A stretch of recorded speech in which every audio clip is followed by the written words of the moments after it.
Hi my dear friends, my dear masters and my dear gods, శ్రీకృష్ణామృతానికి స్వాగతం, సుస్వాగతం. ఇప్పుడు మనం 38వ ఎపిసోడ్కి అడుగు పెట్టబోతున్నాం. మరి ఇటువంటి గొప్ప ధ్యాన జ్ఞాన మార్గాన్ని చూపించినటువంటి మనందరి గురువు బ్రహ్మర్షి పితామ పత్రిజీ గారికి, పత్రి మేడం గారికి, సాధారణ గారికి కృతజ్ఞతలు చెప్పుకుందాం. మరి అద్భుతమైన శ్లోకంలోకి మనము అడుగు పెడదాం. భగవద్గీత 3వ అధ్యాయము 16వ శ్లోకము.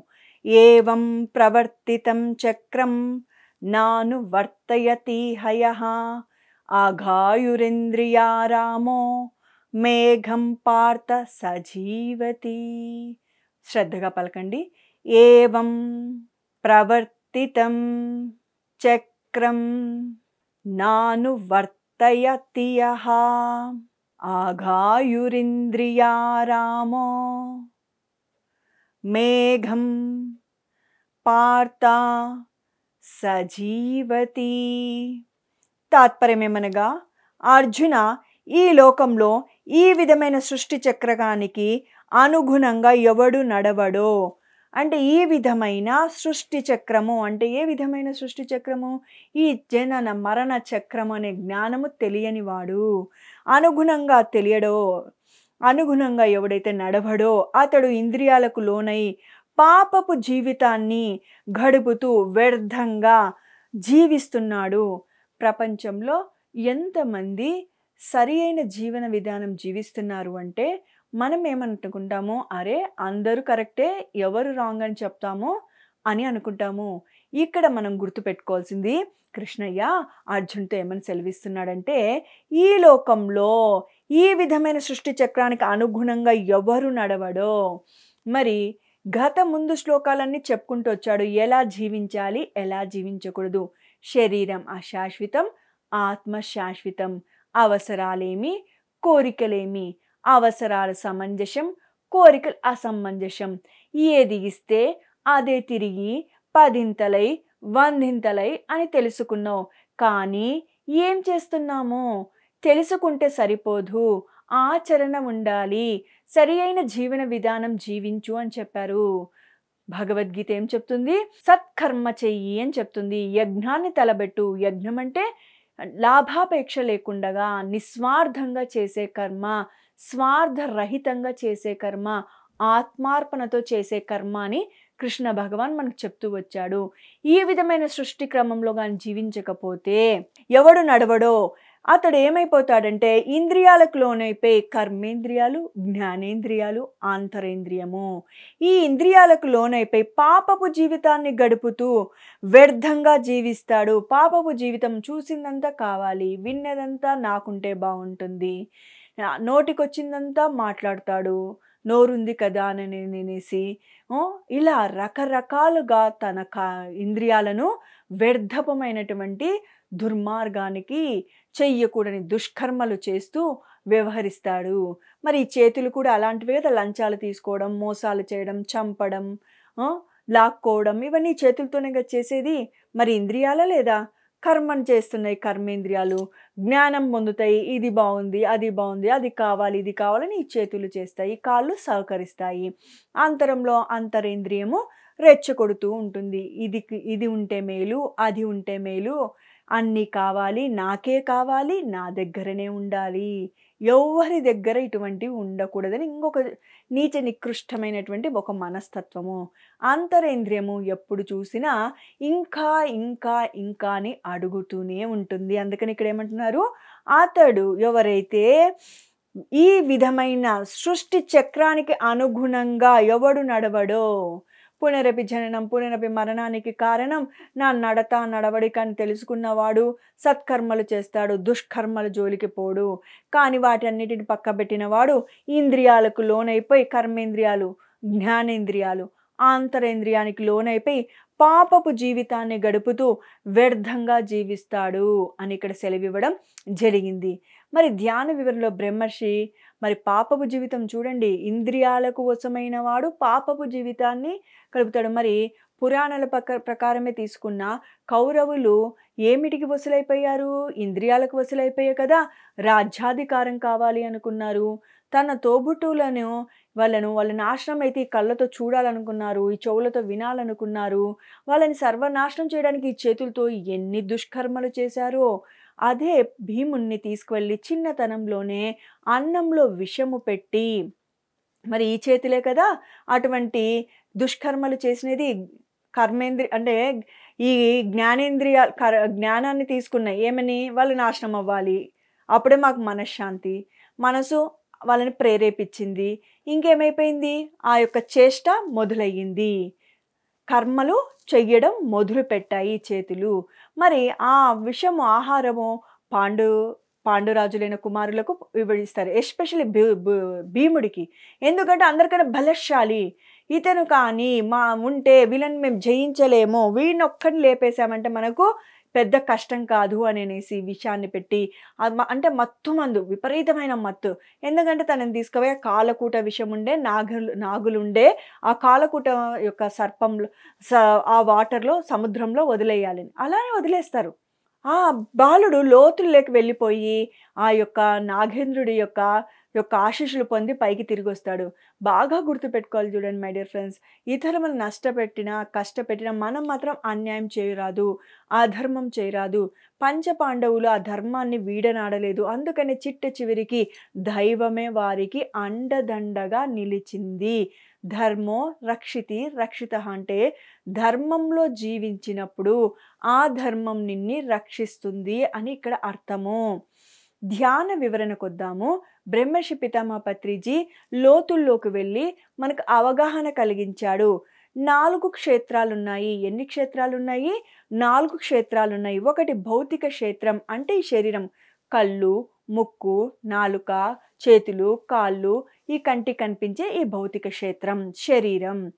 2 ప్రాణశక్తి క్షేత్రం అంటే శ్వాస, ఉచ్ఛ్వాస నిశ్వాస జరిగే క్రియ ప్రాణశక్తి క్షేత్రం. ఈ శ్వాసే ఆగిపోయిందంటే ప్రాణమే ఆగిపోతుంది. మరి ప్రాణశక్తి క్షేత్రం అవునంటారా? కాదంటారా? 3 భావనా క్షేత్రం అంటే ఆలోచనలు.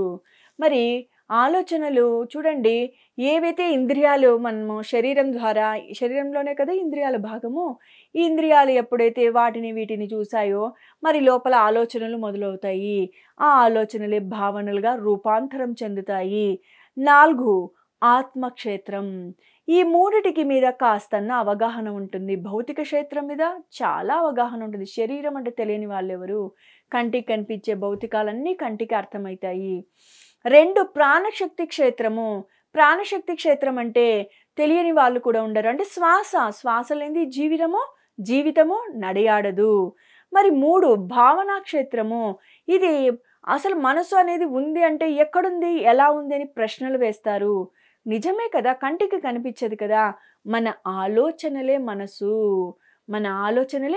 అవే భావనలుగా రూపాంతరం చెందుతాయి. ఆలోచన ద్వారా నువ్వు ఒక ఇమాజినేషన్స్ని తీసుకుంటావు. 4 ఆత్మక్షేత్రము. ఆత్మక్షేత్రము అంటే నీ లోపల ఉండే ఆత్మ గురించి ఇక్కడ మాట్లాడుతున్నారు. ప్రతి ఒక్క జీవిలో ఆత్మ ఉంటేనే వాడు తిరిగాడుతాడు, మాట్లాడగలుగుతాడు, చూడగలుగుతాడు. ఆత్మే అన్నిటికన్నా 4వది ఆత్మక్షేత్రము. కంటికి కనిపించదు కానీ ఆత్మ లేకపోతే ఏది లేదు. ఈ సర్వంలో ఆత్మే మూలము. ఏది కంటికి కనిపించలేదో అది ఉంది. ఏది కంటికి కనిపిస్తో ఏదో ఒక రోజు కనుమరుగు అయ్యి తీరుతాయి. మరి భౌతిక క్షేత్రానికి మూలమేమి? ప్రాణశక్తి క్షేత్రం. ఈ శరీరం నిలబడాలంటే ఏది మూలము? శ్వాస. చూడండి, డాక్టర్ గారికి వెళ్ళి డాక్టర్ గారు పలానా పేషెంటు ఉలకడం లేదు, పలకడం లేదు అంటే డాక్టర్ గారు ఏం చేస్తారు? మొట్టమొదటగా శ్వాస మీద అంటే ముక్కు దగ్గర చెయ్యి పెట్టి చూస్తాడు. ఏమని? ఉన్నాడా లేడా అని చూస్తాడు. అంటే దాని అర్థమేమి అంటే భౌతిక శరీరానికి మూలము ఇది చెప్తున్నట్లు ప్రాణశక్తి క్షేత్రము. ప్రాణశక్తి లేకపోతే భౌతిక క్షేత్రము లేదు ఏ జీవికైనా. ఇప్పుడు చెట్టు చేమనే తీసుకోండి, మనం వదిలే ఆక్సిజన్ అవి పీల్చుకుంటాయి, అవి వదిలే కార్బన్ డైఆక్సైడ్ మనం పీల్చుకుంటాం. సృష్టి నిజంగా ఎంత గొప్పది తెలుసా? ఈ వేస్టేజ్ ఏమో ఇంకొక యొక్క సామ్రాజ్యానికి అది అమృతము. అవి వదిలే వేస్టేజ్ ఏమో ఈ మానవుడికి దివ్యమైనటువంటి శ్వాస. ఎంత అద్భుతమో భగవంతుని సృష్టి. ఇవన్నీ మనకు తెలుసుకోవాలంటే మరి పురాణాలు, వేదాలు, ఉపనిషత్తులు చదివే శక్తి మన దగ్గర లేదు. మరి భగవద్గీతను ఇంత సరళంగా మనకు అర్థమయ్యే విధంగా శ్రీకృష్ణ అమృత రూపంలో మనకి విడమర్చి చెప్పేటువంటి అద్భుతమైన గ్రంథం మన చేతిలో రావడం మనం ఏ జన్మలో చేసుకున్న పుణ్యం అవునంటారా? కాదంటారా? మరి భౌతిక క్షేత్రానికి మూలం ప్రాణశక్తి క్షేత్రము అని చెప్తున్నారు. మరి భౌతిక క్షేత్రానికి అంటే ఈ శరీరానికి మూలము వాయువు అంటే ఈ శ్వాస, ప్రాణశక్తి క్షేత్రము. ఇది లేకపోతే లేదు. ఎందుకు? మనం ఒక చిన్న అద్భుతమైన ఎగ్జాంపుల్ తీసుకుందాం. కరోనా టైంలో అప్పుడు ఏం జరిగింది? ఆక్సిజన్ సిలిండర్స్ కోసం పరుగులు పెట్టామా? లేదా? మరి ఈ భౌతిక శరీరం నిలబడాలంటే ప్రాణశక్తి శరీరము మూలము అని ఇక్కడ శ్రీకృష్ణ పరమాత్మ మనకు సెలవివ్వడం జరిగింది. ప్రాణశక్తి క్షేత్రానికి మూలమేమి? భావనా క్షేత్రము. అంటే నీ భావన. నీ ప్రాణశక్తికి మూలమేమి? నీ ఆలోచన. చూడండి, భౌతిక శరీరానికేమో ప్రాణశక్తి మూలమైతే ప్రాణశక్తికేమో భావనా క్షేత్రము మూలమైంది. భావనా క్షేత్రానికి మూలము ఆత్మక్షేత్రము. మన లోపల ఆత్మే లేకపోతే మనకు భావన ఎక్కడిది? ప్రాణశక్తి ఎక్కడిది? అసలు ఈ శరీరధారే అవసరమే లేదు. మరి మూలం, అన్నిటికన్నా మూలమేమి? ఆత్మక్షేత్రము. భావనా క్షేత్రానికి మూలం ఆత్మక్షేత్రం. ఈ భావనలు మనలో పుట్టాలన్నా, ఆలోచనలు పుట్టాలన్నా ఆత్మ ఉంటేనే. చక్కగా ఇక్కడ మంచి అద్భుతమైన ఎగ్జాంపుల్ తీసుకుందాం. శరీరము ఉంది, ఓకే, వెరీ గుడ్. పలకడం లేదు, ఉలకడం లేదు. మీరు ఎన్ని విషయాలు చెప్పినా, రహస్యాలు చెప్పినా ఉలకదు, పలకదు, అవునా అనదు, ఆశ్చర్యపోదు. ఏమైనట్టు లెక్క? ఎందుకు ఉలకకునుంది? ఎందుకు పలకకునుంది? ఎందుకు నిశ్చలంగా ఉండిపోయింది? ఏం జరిగింటుంది? అందులో ఆత్మ లేదు. మరి అందుకనే చక్కగా భావనా క్షేత్రానికి మూలము ఆత్మక్షేత్రము. నేనేదైనా చెప్తే ఆ విషయానికి నీకు బ్రెయిన్లో ఒక ఊహ, ఒక ఆలోచన, ఒక భావన పుట్టాలంటే ఆత్మ మూలము. ఆత్మే మూలం లేకపోతే భావన లేదు, ప్రాణశక్తి లేదు, భౌతిక శరీరము లేదు. ఈ 4 క్షేత్రాలు మౌలికమైన క్షేత్రం ఆత్మక్షేత్రం. ఈ 4 క్షేత్రాల్లో ముఖ్యమైన క్షేత్రం ఏదయ్యా అంటే ఆత్మక్షేత్రం. ఖనిజ, వృక్ష, జంతువు, మానవుడు. చెట్టుకైనా, జంతువుకైనా, మానవుడికైనా అందులో ఆత్మ వైదొలిగిందంటే అవి ఒక మూలక అలా ఏమి అంటే ఒక స్థిరత్వంగా ఆగిపోతాయి. కదల్లేవు, మెదల్లేవు, ఏమీ ఉండదు. అంటే మూలమేమి? ఆ భౌతిక శరీరానికి ప్రాణశక్తి అంటే వాయువు. శరీరం ఉంది, వాయువు గాలి ఆడకునుంది, శ్వాస ఆడకునుంది. ఏమైపోతుంది? చూడండి, నైట్ టైమ్స్ చెట్ల కింద పడుకోవద్దు అని చెప్తారు. ఎందుకు అంటే మరి అప్పుడు అవి ఆక్సిజన్ని విడుదల చేయలేవు అని. మన వదిలినటువంటి కార్బన్ డైఆక్సైడ్ వాటికి చక్కగా ఆహారం, స్వీకరణ, వాటికి తీసుకునే ప్రతిదానికి సైన్స్ ఉంది. అందుకని మన భౌతిక శరీరానికి ప్రాణశక్తి ఎంతో అవసరమో, ప్రాణశక్తికి మూలం భావనా క్షేత్రము. మరి భావనకు మూలమేమయ్యా అంటే ఆత్మక్షేత్రము. ఆత్మ లేకపోతే నీకు భావనలు లేవు, ఆలోచనలు లేవు. మరి ఈ సృష్టి చక్రం యొక్క మూల క్రమం తెలుసుకున్న వాళ్ళు ఈ సృష్టి చక్రం యొక్క మూల క్రమం, ఎందుకు పుడుతున్నాం, ఎందుకు చేస్తున్నాం, ఎందుకు ఉన్నవాడు, ఎందుకు లేనివాడు, ఎక్కడ ఏమి పొరపాట్లు జరుగుతున్నాయి, ఒకరికి కష్టాలు కన్నీళ్ళు, ఒకరికి వైభోగాలు, ఎక్కడ ఏమి జరుగుతుంది. మరి ఈ మూల క్రమం తెలుసుకున్న వారు, సృష్టి చక్రం యొక్క మూల క్రమం తెలుసుకున్న వాళ్ళు ఆ క్రమంలో సరిగ్గా జీవిస్తారు. అంటే మన జీవితంలో ఒడిదుడుకుల కారణమేమి, శుభాలకు అశుభాల కారణమేమి, మంచి చెడులకు కారణమేమి అని తెలుసుకున్నవాడు ఎలా జీవించాలి, ఎలా జీవించకూడదు అని తెలుసుకుంటాడు. అందుకని సృష్టి చక్రం యొక్క మూల క్రమం తెలుసుకున్నవాడు. అంటే ఈ సృష్టికి ఎందుకు చస్తున్నాం, ఎందుకు పుడుతున్నాం, ఎందుకు చస్తున్నాం అని తెలుసుకున్నవాడు ఎలా జీవించాలి, ఎలా జీవించకూడదు తెలుసుకుంటాడు. మరి సృష్టి చక్రం యొక్క మూల క్రమం తెలుసుకున్న వాళ్ళు ఆ క్రమంలో సరిగ్గా జీవిస్తారు. మరి మనము భక్త తుకారంలో తుకారమే తీసుకోండి. చూడండి, తను ఎన్ని కష్టాలు వచ్చినా, ఎన్ని ఆపదలు వచ్చినా, ఎన్ని ఇబ్బందులు వచ్చినా తన పొలము స్థలాలు అమ్మి కూడా తనేదో వాళ్ళ తుకారం శ్రీమతి ఇతనితో అయ్యే పని కాదు అని తన అన్నగారికి చెప్పి తన దగ్గర పుట్టినింటి నుంచి వచ్చినటువంటి ఆస్తిని అమ్మి చిన్న వ్యాపారాన్ని పెట్టించిన బీదవారు కడుబీదవారు వచ్చి, అయ్యా నా కూతురు వివాహం ఉంది, కొన్ని వస్త్రాలు ఇయ్యండి, అట్లా రకరకాల మంది వచ్చి బట్టలు చినిగాయనో లేవనో మరి ఇస్తామనో ఎన్ని చెప్పినా దయాగుణంతో ఇస్తూ ఉంటాడు. తనకు తెలిసినది ధర్మంలో ఉండడము, ధర్మాన్ని విడనాడలేదు. మరి ఆయన చిట్ట చివరికి ఎటువంటి మరణం తీసుకున్నాడు? సశరీరంతో భగవంతుణ్ణి చేరుకున్నాడు. ధర్మాన్ని విడనాడలేదు. అణువణువున పరమాత్మని చూసినాడు. పక్కవారి కష్టం తన కష్టంగా భావించాడు. మరి అదే ఊరిలో ఉన్నటువంటి వేశ్య వృత్తి చేస్తున్నటువంటి ఒక యువతి ఏం చేస్తుందంటే, ఈయనని ఎలాగైనా చెడు త్రోవలోకి తీసుకుపోవాలని చుట్టుపక్కల ఉన్న వాళ్ళు ఆమెను ప్రేరేపిస్తారు. ఆయనని ఎలాగైనా పెడద్రోవన పట్టు, నిన్ను ఆకర్షించేటట్లు చేసుకో అని తుకారాం మీద ఆమెను ఉసగొలుపుతారు. తుకారాంని ఒకరోజు ఆమె ఆహ్వానిస్తుంది, మీరు నా గృహానికి రండి అని. ఆమె అతనిని ఎన్నో విధాలుగా మభ్యపెడుతుంది. తన యొక్క హావభావాలతోనూ శృంగారంతోనూ తనను ఎన్నో విధాలుగా లొంగ తీసుకోవాలనుకుంటుంది. అన్నీ చూస్తాడు, అన్నీ వింటాడు, అక్కడనే ఉంటాడు, భయపడిపోడు, పారిపోడు. చిట్ట చివరిలో 2 మాటలు చెబుతాడు పాఠ రూపంలోనే. అమ్మా, నువ్వు ఏదైతే నీ యొక్క శృంగారాన్ని చూపిస్తున్నావో, నీ అందాలను నాకు చూపిస్తున్నావో, నీవు రాను రాను వృద్ధురాలివై నీ శరీరము నడుములెయ్యలేదు, వంగిపోతుంది, ఈ శరీరం అంతా ముడతలు పడిపోతుంది. మరి నువ్వు ఎంతో దీనా స్థితికి చేరుకుంటావు. నేను నీ కడుపున పుట్టింటే బాగుండునమ్మా, నువ్వు నాకు తల్లివై ఉండాల్సింది, నేను నిన్ను చక్కగా చూసుకుంటుంటి అని అంటాడంటే, అమ్మా ఇవన్నీ ఏవైతే ఒగలు వంపులు సొంపులు నీ సౌందర్యం చూసి నువ్వు గొప్పగా మెరిసిపడుతున్నావో ఇవన్నీ అశాశ్వతాలు అని చెప్తాడు.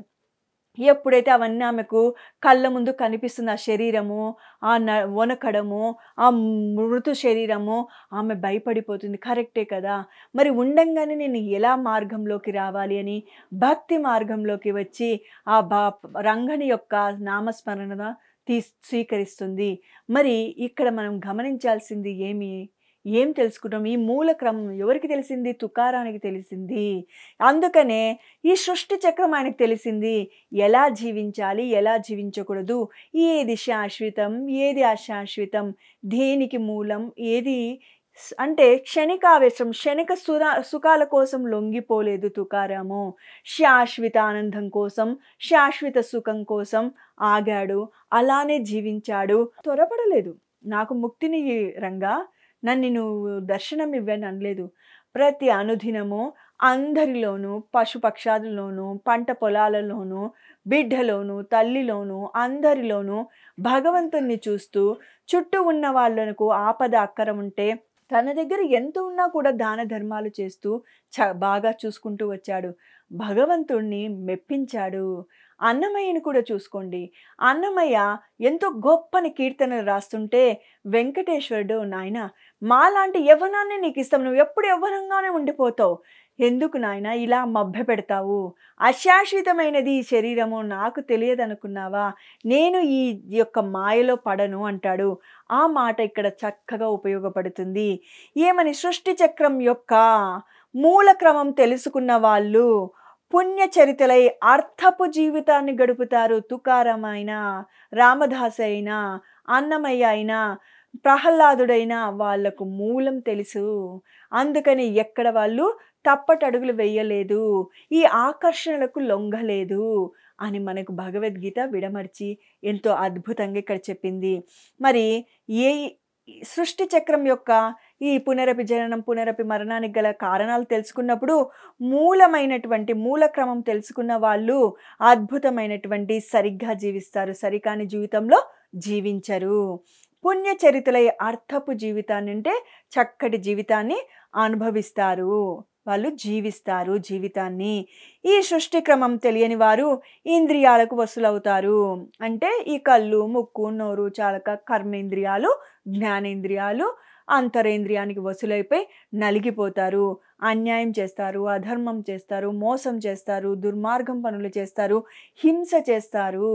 మరి ఎప్పుడైతే ఈ సృష్టి క్రమం ఇంద్రియాలకు వసలే పాపపు జీవితం గడుపుతారు. అంతే కదా! మరి ఇంద్రియాలకు లోనైన వాడు ఏం చేస్తాడు?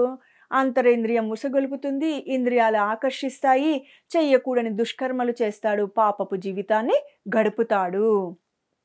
ఈ సృష్టి క్రమం తెలియని వారు ఇంద్రియాలకు వశులవుతున్నారు, ఇంద్రియాలకు వశులై పాపపు జీవితం గడుపుతున్నారు, పాపచరితులై వ్యర్థంగా కాలం గడుపుతున్నారు.